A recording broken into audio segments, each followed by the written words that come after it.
Či tak, aj tá sa s nimi spája. Už vidím, dovraveli sa všetci traja a na môj účet chcú sa zabávať.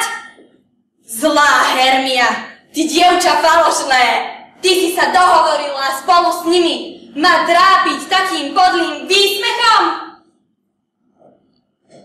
A všetky tie naše nežné dôvernosti a sľuby sesterské a hodiny, čo strávili sme vedno, káhajúc čas rýchlo nohy, že nás rozlučuje.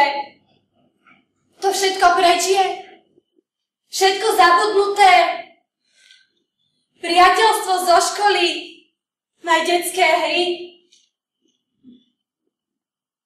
Ako dve nežné bohyne, my obe, ihlami sme tvorili jeden kvet na jednom kresle, podľa jednej vzorky, spoločne pospevujúc jednu pieseň.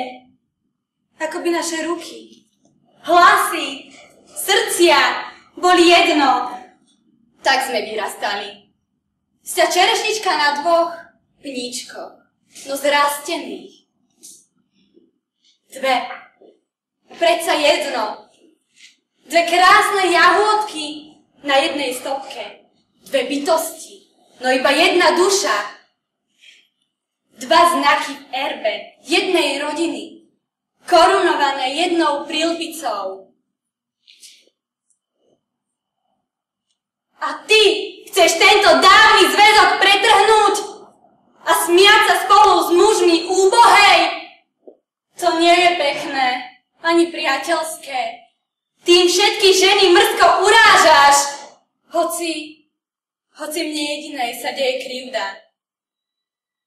Či Lysandra si nenaviedla ty, aby mne na potupu sa mi dvoril a druhého cítila Demetria, čo pred chvíľou do mňa iba kopal, aby ma volal výlou, krásou krás, bohyňou, perlou? Prečo mi to vraví, keď sa mu bridím? Prečo Lysander zrieka sa teba, vrúcne milovanej, a mne núka svoju náklonnosť? Všetko len na tvoj príkaz, len na tvoj návod. Aj keď ma muži neobletujú a neliknú na mňa,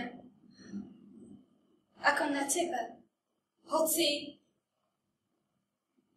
milujem láskou neobetovanou. Dobre! Len vytrvajte, robte vážne tváre, veď je to skvelé.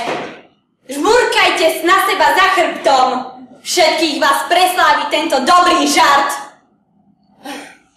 Nech máte troška slušnosti a citu, aby vám stud nedal robiť zo mňa terč. No s Bohom, odchádzam. A za šťastie to je moja chyba. Už napraví ju iba smrť.